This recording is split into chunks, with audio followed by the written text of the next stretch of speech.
An 8-month News 13 investigation finds local judges are handing dangerous fugitives big breaks. Breaks that are helping them stay on the lam. Investigative reporter Larry Barker reveals the judicial flaw that's putting all of us at risk.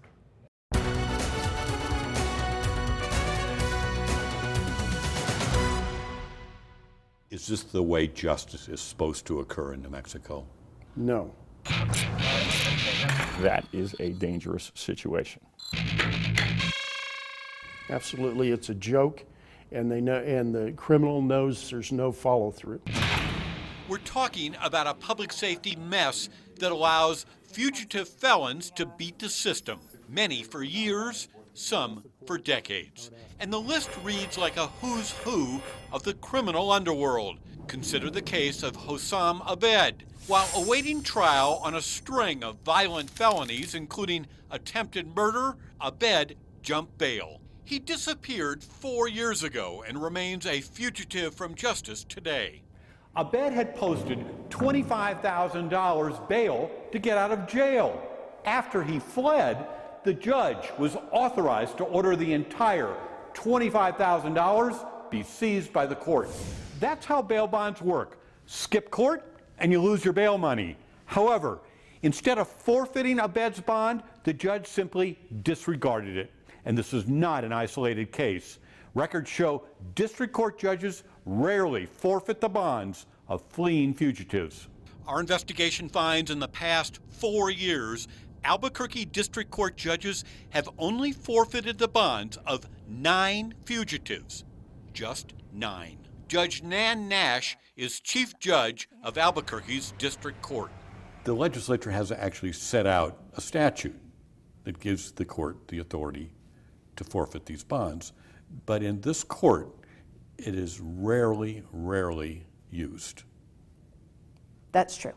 Ulysses Leyva is on the lam from pending drug trafficking charges. But when Leyva skipped court in 2005, the judge disregarded his $17,500 bail bond and let it slide. When he fled 7 years ago, Derek Davis was facing a series of violent felonies, including false imprisonment and battery. Rather than forfeit Davis's $2,500 bond, the judge let the matter drop. And when accused drug trafficker Rogelio Diaz skipped out on his $20,000 bail bond, the judge let the fugitive defendant off the hook by failing to forfeit his bond. And don't think this issue is about the money. Just ask DPS Cabinet Secretary Greg Ferrat. A person charged with a felony who has bonded out and blown off the court, taken flight, skipped town, whatever it is, represents a danger to the community that is substantially greater than the average person with whom a law enforcement officer is interacting. Ferrat is talking about defendants like kidnapping suspect Walter Amaraz, auto theft defendant Maria Alcantar, and accused drug trafficker Elias Lopez. In each case, judges failed to forfeit bonds after the accused felons failed to appear for court. A bail bond is like an insurance policy. To get out of jail, you have to put up money, that's the bail bond, and promise to show up for trial. Now, if you skip town before trial, however, you'll be facing an arrest warrant and the loss of all that bail money. That's the way it's supposed to work.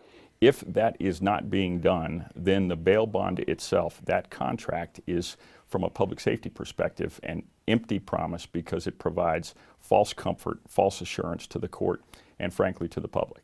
Typically, defendants hire bail bonding companies to get out of jail pending court. The bail bond agent then must ensure you show up for court. However, if you disappear in the dead of night, the bondsman is on the hook for the full amount of the bond, unless he can hunt you down and bring you back. The bottom line is my responsibility is to get that client or defendant back in front of the court. Gerald Madrid is president of the Bail Bond Association of New Mexico. We try everything that's legal to make contact with that person, especially if they're hiding from us. Find them, arrest them, and bring them back in, especially on a larger bond, because that money that I had pledged to the court is at risk now.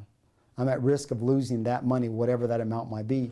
And that's where bounty hunters enter the picture. Jump bail, and a bounty hunter will likely be pounding on your door.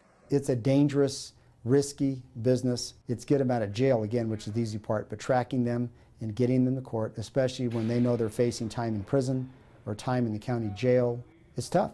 You have a person charged with a felony who has looked a judge in the eye, promised to show up, convinced a bail bond company that he's a good security risk, and has then bonded out of jail and, despite all of his promises, has taken off. The forfeiture provision incentivizes the bail bond company to go look for him, because there is no entity nor any person more incentivized to locate and apprehend this now fugitive than the person who has promised $5,000 or $20,000 or $100,000 if the person doesn't show up. State Rep Bill Ream is a retired sheriff's deputy and chairs the House Safety and Civil Affairs Committee. When you read the statute and you look at the practice out there, what's wrong?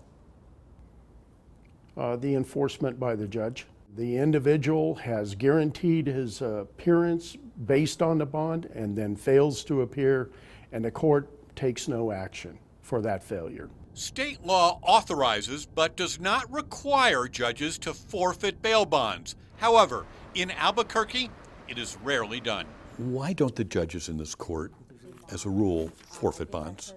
Because the judges do not find that forfeiting bonds makes it more likely that the defendant will return or be brought back to face the charges that they are accused of.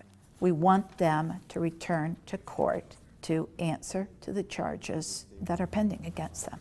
That's what we want. Does forfeiture of a bail bond accomplish that goal? I don't think it does. When you read the statute and you look at the practice out there, what's wrong? The enforcement by the judge. Consider James Andrews. After being indicted for criminal sexual contact with a 12-year-old, Andrews jumped bail and disappeared.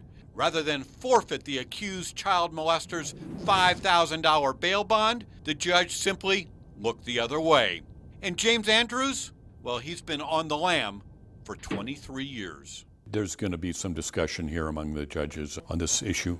You can rest well assured that when you do a story about the court, it occasions some discussion among the judges about what we've talked about, and we do think, okay, are we doing it the right way? Larry Barker, KRQE News 13. Unbelievable. Go to the KRQE app to see an interactive timeline of fugitives whose bonds were not forfeited by the court.